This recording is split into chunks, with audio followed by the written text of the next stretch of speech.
Brought to you by Penguin.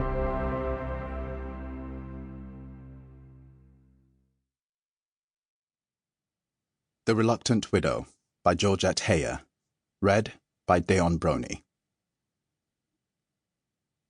Chapter 1.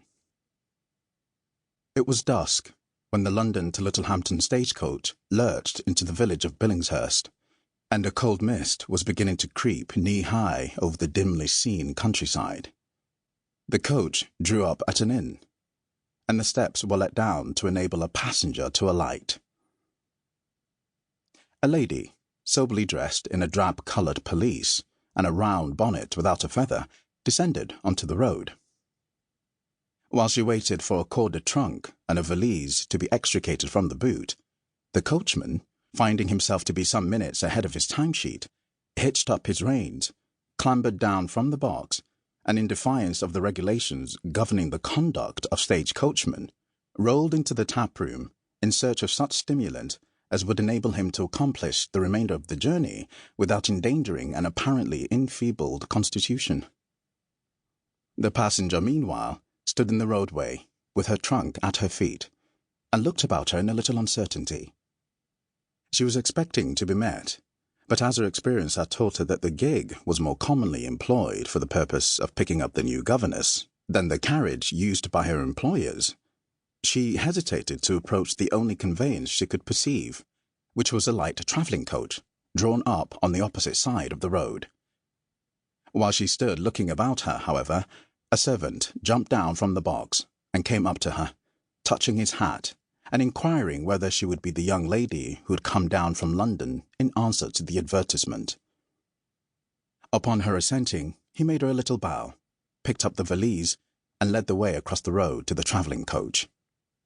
She stepped up into it, her spirits insensibly rising at this unlooked-for attention to her comfort, and was further gratified by the servant's spreading a rug over her knees and expressing the hope that she would not feel chilled by the evening air.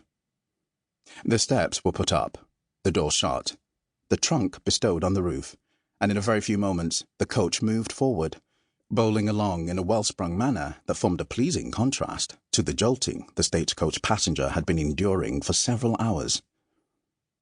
She leaned back against the squabs with a sigh of relief. The stage had been crowded, and her journey an uncomfortable one. She wondered whether she would ever become accustomed to the disagreeable economies of poverty. Since she had had every opportunity of inuring herself to these over a period of 6 years, it seemed unlikely. Dispirited, but determined not to give way to melancholy reflections, she turned her thoughts away from the evils of her situation, and tried instead to speculate upon the probable character of her new post. It had been with no high hopes that she had set out from London earlier in the day. Her employer, seen once only in a quelling interview at Fenton's Hotel, had disclosed no hint of the kindly impulse that must have caused her to send her own carriage to meet the governess. Miss Elinor Rochdale had been misled into thinking her massive bosom as hard as her rather prominent eyes, and had any other choice offered, would have had no hesitation in declining a post in her household. But no other choice had offered. There were too often young gentlemen at a susceptible age in families requiring a governess, and Miss Rochdale was too young and too well-favoured to be eligible, in the eyes of most provident mammas, for the position.